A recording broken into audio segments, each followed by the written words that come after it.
नमस्कार, सभी का स्वागत है मलीपट्टी उत्तरी पंचायत से। आपको बता दें कि इस वक्त मेरे साथ मौजूद हैं सनाउल्लाह, जो पूर्व में मुखिया रह चुके हैं, और खासकर आपको बता दें कि इस बार भी ये दावेदारी पेश कर रहे हैं। कहीं ना कहीं जो पंचायत के लिए करना चाहते हैं और जो पंचायत में हुआ है, चाहे जो इनके मन में है, वो सब इनसे जानेंगे। सबसे पहले इनका स्वागत करते हैं। स्वागत है सनाउल्लाह जी, क्या कहना चाहते हैं इसके बारे में? खासकर आपने क्या सोचा है अपने पंचायत में जो बेहतर आप करेंगे जब मुखिया बनेंगे तो? हाँ, बहुत बहुत शुक्रिया अभिजीत जी। आपके माध्यम से मैं मलीपट्टी उत्तरी की जनता को बताना चाहता हूँ कि पिछले विगत 5 वर्षों से सारी जनता जान रही है कि हमारे पंचायत में किसी भी तरह का कार्य नहीं किया गया, और जो भी कार्य हुआ नल जल योजना के माध्यम से नली गली सब में लूट खसोट किया गया। बराबर यहाँ के पदाधिकारीगण जिला के जांच करते रहे, प्रखंड के जांच करते रहे, मगर आपको भी पता है कि ऊपर से लेकर नीचे तक सबकी मिली भगत रहती है। तो जनता को काम चाहिए, जनता को रोड नाला, शिक्षा, स्वास्थ्य, ये जनता की मांग होती है। और रोजमर्रा की जो जनता की जो हर महीने जो सरकार के द्वारा पीडीएस दाना मिलता है, वो हर महीने उसे सही तरीके से मिले, और जो तेल वगैरह मिलता है सरकार की तरफ से वो सही तरह से और सही उचित दाम पे मिले। जो मेरे समय में और हमारे पिताजी के समय में सही तरह से डीलर लोग काम कर रहे थे, वो अभी स्थिति वैसी नहीं है। जनता बहुत ज़्यादा त्रस्त है, बहुत ज़्यादा परेशान है, और ये छोटी छोटी जो सुविधा सरकार के द्वारा रोजमर्रा के लिए मुहैया कराई गई है, उसमें जनता बहुत ज़्यादा परेशान है।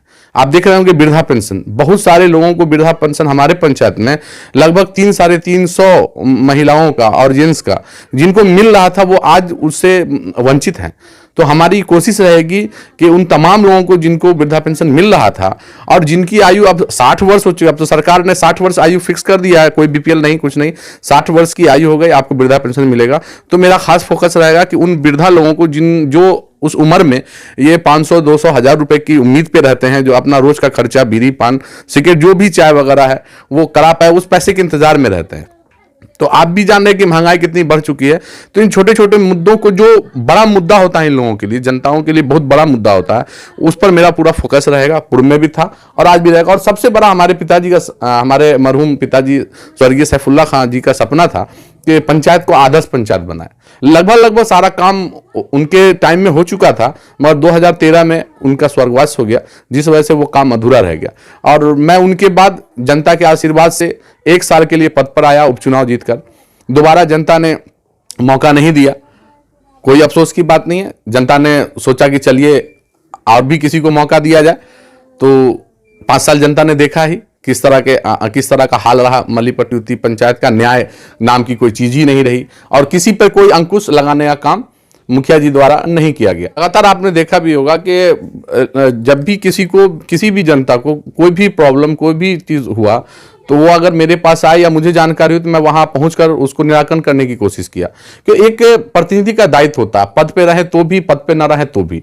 मैंने कोशिश अपने स्तर से पूरी की है, और बस अब यही सपना है हमारा कि हमारे पिताजी का जो सपना था आदर्श पंचायत, कोशिश करूंगा कि आदर्श पंचायत मलीपट्टी उत्तरी पंचायत को बनाऊं। अगर जनता ने आशीर्वाद दिया तो हमारी कोशिश लगातार रहेगी, और मैं इसको जरूर पूर्ण करूंगा।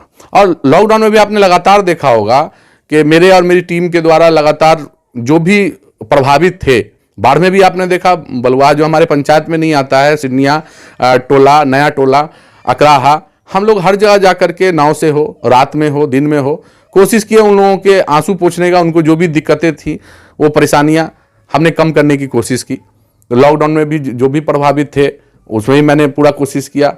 हमारे लॉकडाउन में जो भी मजदूर आकर के स्कूल वगैरह पर रुके हुए थे, उनको जो असुविधा हो रही थी, उसकी भी मैंने मांग पुरजोर उठाई। उसमें भी आपको जानकारी होगी, वीडियो साहब से मैंने मांग की, और वो फिर उनको सारी सुविधा मिलना शुरू हो गई।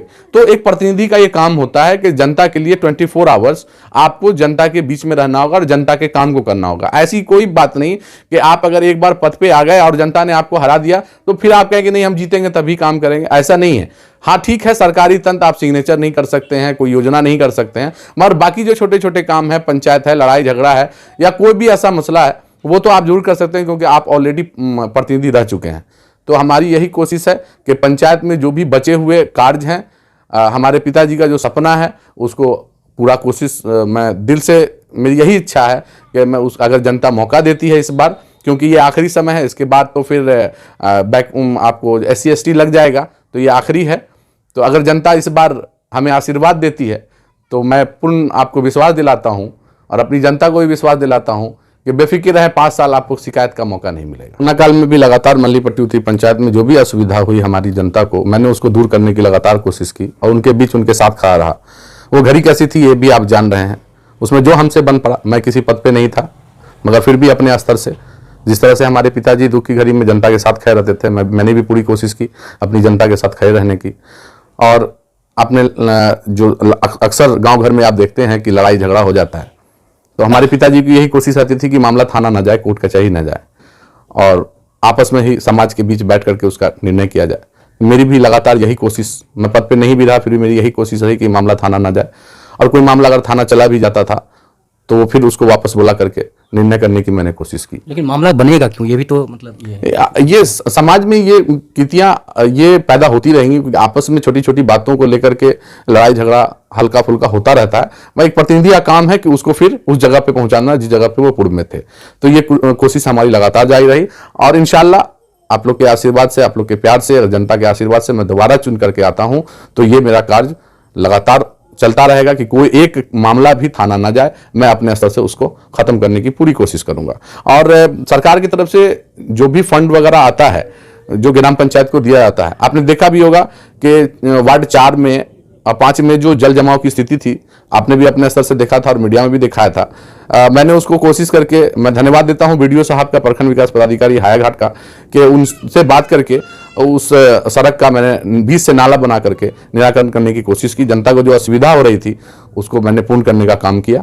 और इसी तरह पूरे पंचायत में जहां भी इस तरह की असुविधा है उसी तरह का रोड मैप बना करके, बीच से नाला बना करके और ऊपर से सड़क बना करके, जो जनता को अभी सबसे ज्यादा जल जमाव की समस्या है कि लोगों के पास जगह की किल्लत है और पानी गिराने के लिए उनको जगह चाहिए। तो जब तक बीच से रास्ता, ऊपर से रास्ता और बीच से नाला नहीं बनेगा तो ये नहीं हो सकता। तो हमारी ये कोशिश, मैंने अभी आपको बताया कि मैंने किया है, वो ये पूरे पंचायत में मैं अगर पद पे आता हूं तो मैं पूरे तौर से करूंगा इसको, जो जिससे जनता को असुविधा जो हो रही है वो नहीं होगी। और एक पानी जो जल जमाव, पानी का एक जगह जहां पानी, सबसे बड़ी दिक्कत है मल्लीपट्टी उत्तरी पंचायत में कि पानी जो हम अपने घर का जो नाला में डालते हैं वो निकालने की जगह नहीं है। एक जो अभी हमारा पोखर है जिसमें हमारी माँ बहन छठ करती हैं, उसी में सारे नाला का पानी जा रहा है। तो एक विशेष व्यवस्था रहेगा कि बिहार सरकार की जो जमीन है वो उसको कहीं से एक्वायर करके सीओ साहब से परमिशन लेकर के, हमारी ये कोशिश रहेगी कि वहां एक गड्ढा करवा करके पूरे पंचायत का पानी वहां, गंदे पानी को आप अलग भेजेंगे? जी, गंदे पानी को। और खासकर युवाओं के लिए अभी तो लगातार आप भी जान रहे हैं कि सरकार के द्वारा युवाओं के लिए एक से एक रोजगार की कोशिश की जा रही है। तो हमारे पंचायत में अगर किसी भी तरह का अगर शैक्षणिक कोई भी जॉब आता है तो हमारे पहली कोशिश रहेगी कि हमारे जो युवा हैं, जो ग्रेजुएशन किए हुए हैं, इंटर किए हुए हैं, जो उस पद के लायक होंगे, मैं उनको जरूर कोशिश करूंगा। ये नहीं हमारी कोशिश रहेगी कि उनको लाभ देकर खुद पैसा कमाने की कोशिश करूं। जनता मेरी छवि के बारे में पूरी से जानती है और मैं फिर ये वादा कर रहा हूं कि मेरे तरफ से पूरी कोशिश रहेगी कि उनको लाभ दें। और हमारे पंचायत की तरक्की कैसे होगी, हमारा पंचायत शहर की ओर कैसे बढ़ेगा, वो हमारी पूरी कोशिश रहेगी और मैं करता रहा हूं और करता रहूंगा। और खासकर हमारी जो महिलाएं, हमारे जो बुजुर्ग किसी काम को लेकर के ग्राम पंचायत में आते हैं या हमारे घर पे आते हैं, तो अगर मैं मुखिया पद पे आता हूं आप लोग के आशीर्वाद से, जनता के आशीर्वाद से, तो एक बार से दोबारा उनको नहीं आना पड़ेगा। मैं कोशिश करूंगा कि ऑन द स्पॉट उनके पास जाकर के उनके काम को मैं निराकरण करूं। और खासकर हमारी घूंघट वाली महिला जो हमारे समाज में है, जो आज भी इज्जत से रहती हैं और पर्दा करती हैं, तो कोशिश करूंगा कि उनको पर्दे से बाहर ना निकलना पड़े और मैं या मेरी टीम वहां पहुंचकर उनके काम को निराकरण करने की कोशिश करेगी। हमारी अपने स्तर से कोशिश रहेगी कि सरकार के द्वारा से, आप जान रहे हैं कि ग्राम पंचायत को भी डिजिटलाइजेशन कर दिया गया है, उसमें हमसे जो बन पड़ेगा कि जो सुविधा हम अपने युवाओं को दे सकें, महिलाओं को दे सकें, उसमें हम अपनी पूर्णतः कोशिश करेंगे। लाइब्रेरी कहीं दिखता नहीं है, जहाँ पर पहले लोग एक जगह बैठते थे, पढ़ते थे, बच्चे भी वहाँ पर विभिन्न तरह के अखबार पढ़ने का उन्हें मौका मिलता था, विभिन्न तरह के किताब को अध्ययन करने का मौका मिलता था। या कोई ऐसा जगह हो जहाँ पर गांव के बुजुर्ग बैठे, आपस में सभी धर्म के लोग बैठे, वहाँ पर चर्चा करें, बगीचा जैसा कुछ ऐसा हो, तो ऐसा कोई आपने कुछ मन में? नहीं, ये बात आपकी सही है कि एक तो हमारे युवाओं के लिए खेलने के लिए ग्राउंड नहीं है और महिलाओं को घर का जो कूड़ा कचरा होता है उसको फेंकने के लिए सरकार के द्वारा ये फैसिलिटी दी गई है, डस्टबिन वगैरह, मगर अभी तक ग्राम पंचायत में लागू नहीं हुआ। मगर मेरी कोशिश रहेगी, अगर मैं आप लोग के आशीर्वाद से, जनता के आशीर्वाद से आता हूं, तो जो डस्टबिन का डब्बा है, और कोशिश करूंगा कि महीने में 2 बार हर वार्ड में झाड़ू लगे, जो नगर निगम में होता है वो अपने पंचायत स्तर से मैं पूरी कोशिश करूंगा कि वो कचरे की समस्या दूर हो जाए। और जो हमारी महिलाएं हैं जो शौचालय जिनके नहीं अभी तक बन चुके हैं उनको भी मैं कोशिश करूंगा कि वो शौचालय निर्माण भी उनका पूर्ण हो जाए, जिनको नहीं मिला है। और जो अभी प्रधानमंत्री आवास है, जिन लोगों को नहीं मिल सका है, जो उसके लायक हैं, उसके लिए मैं पूरी तरह से प्रखंड से लेकर जिला तक उसकी लड़ाई लड़ूंगा कि जिनको चाहिए लाभ, उनको असल में लाभ मिलना चाहिए। ऐसे भी लोग हैं जहाँ पर जिन्हें आज तक उन्हें वंचित रखा जाता है, चाहे वो जानबूझकर हो, किसी न किसी राजनीतिक षड्यंत्र के तहत हो, या कोई उससे देखने वाला नहीं है, उसके परिवार में महिला है सिर्फ है, उन्हें कोई घर नहीं मिलता है, उन्हें कोई योजना नहीं मिलता है। तो ऐसे लोगों को कैसे चिन्हित करेंगे आप? ये मेरे आपके माध्यम से जनता से ये मेरा वादा है कि मैं पर ईयर, हर साल 5 साल मिलता है, हर ईयर मैं अपनी विभिन्न योजनाएं मैंने अपने माइंड में सेट कर रखी है कि एक व्यक्ति जो सरकारी लाभ से वंचित है आज की तारीख तक, मैं उस तक सरकारी लाभ पहुंचाने की पूर्णतः कोशिश करूंगा। यह मेरा वादा है। मैं उम्मीद करता हूं कि 5 साल पूर्ते पूर्ते अगर जनता आशीर्वाद देती है तो मेरे पंचायत में आप सर्वे कर लीजिएगा, एक भी व्यक्ति ऐसा नहीं बचेगा जिसको मैं सरकार का लाभ, जो उस लायक है, उसको मैं लाभ नहीं पहुंचाऊं। और हमारे जितने भी प्रतिनिधि हैं वार्डों के, उनको मैं पूरी तरह से, अगर वो जीत करके आते हैं और या जो पुराने रह जाते हैं उन्हें जनता फिर से आशीर्वाद देती है, तो हम तमाम भाई और हमारी बहनें जो भी महिला सीट से जीत के आएंगी, सब लोग एक साथ बैठ के, और जनता मुझे आशीर्वाद देती है तो अपने अपने वार्ड का बैठ करके हम लोग एक जगह कैसे विकास होगा, कैसे काम होगा, सबको एक साथ, सबका साथ सबका विकास लेकर के जरूर चलूँगा। पूरी कोशिश करूँगा कि उनके इरादों पर मैं खरा उतरूँ। बहुत बहुत धन्यवाद। धन्यवाद। तो मैं लगातार देख रहा हूँ और पिताजी के समय से देखता चला रहा हूँ, छठ घाट जो है हमारे यहाँ संयोजित तरीके से नहीं है।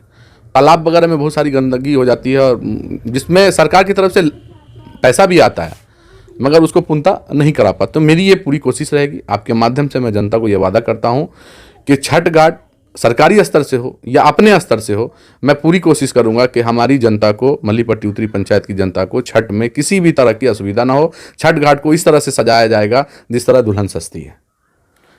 मुखिया जी, आपके दरवाजे पर जल का जो एक बड़ा सा जल मीनार है यहाँ पर, तो आपने अपने दरवाजे पे बनाया या पंचायत के द्वारा बना दिया गया क्या इसमें? नहीं, ये वीडियो साहब और सीओ साहब की मेहरबानी है कि 5 नंबर वार्ड की जगह नहीं मिल पा रही थी, तो उन्होंने मुझसे कहा, तो मैंने कहा कि आज तक तो हमारे परिवार से सरकार के लिए और जनता के लिए सेवा का कार्य, पूर्व में भी आपने पंचायत भवन देखा है, समुदाय भवन हरिजन दरवाजा, वो दिया गया हमारे पिताजी के द्वारा। तो हमने कहा भी एक छोटी सी भेंट जनता के लिए, जो 5 नंबर का काम रुका हुआ था नल जल योजना का, मैंने वो जगह दे करके सरकारी जो योजना है उसको जनता जिससे लाभ उठा सके, वो मैंने पूरी कोशिश की। और ये 5 नंबर का पानी 9 नंबर लास्ट आप चले जाएंगे वहां तक इसका पानी जाता है। जल नल को लेकर क्या आपने बोल रहे थे कि काम नहीं हुआ, चाहे कोई ऐसी बात क्या? देखिए, नल जल योजना तो हमारे यहाँ क्या, पूरे बिहार में आप लगातार देख रहे हैं कि ये पूरी तरह से लूट योजना है, इसको लूट खसोट की योजना बना दी गई। मगर नीतीश कुमार जी ने ये जो नल जल योजना बनाई, नली गली बनाई, ये बहुत अच्छा बनाया। जहां भी पढ़े लिखे होशियार मुखिया हुए, उन्होंने सरकार ने पुरस्कार से भी सम्मानित किया, और जिन्होंने घपलाबाजी की उनके ऊपर FIR भी हो रहा है। तो ये मैं सैल्यूट करता हूं नीतीश कुमार जी को कि योजना बहुत अच्छी थी, मगर धरातल पर वो सही तरीके से हमारे जो प्रतिनिधि थे उसे उतार नहीं पाए और इसे लूट खसोट की योजना बनाई। संदेश क्या देना चाहते हैं अपनी जनता को? मैं बस जनता से यही संदेश मैं अपने दिल से मैं कहना चाहता हूं जनता को कि मेरे पिताजी का जो सपना था, मेरे पिताजी का जो सपना था वो आप लोग पूर्ण करने में हमारी पूरी मदद करें। और मैं हाथ जोड़ के आपसे विनती करता हूं कि हमारे स्तर से किसी भी तरह की जो कमी रह गई हो, मैं 1 साल का मुखिया रहा और उसमें किसी तरह की कमी रह गई हो तो उसे माफ करते हुए आने वाले 5 साल के लिए मुझे जरूर आशीर्वाद दें। और मैं पूर्णतः कोशिश करूंगा आपका और हमारे पिताजी का सपना मल्लीपट्टी उत्तरी पंचायत में पूरी तरह से पूर्ण हो, यही मेरी कोशिश रहेगी। और साथ ही मैं आने वाले होली की हार्दिक दिल से शुभकामनाएं आप लोगों को जो पूर्व मुखिया रह चुके हैं मल्लीपट्टी उत्तरी के, आपको बता दें कि इन्होंने हमसे बात करते हुए अपने जनता के लिए जो संदेश दिया है, किसी और मुखिया के जो उम्मीदवार हैं उनसे हम आपको इंटरव्यू सुनाएंगे। देखते रहिए भारत उदय समाचार जगजीत के साथ। ये प्रखंड अध्यक्ष भी हैं।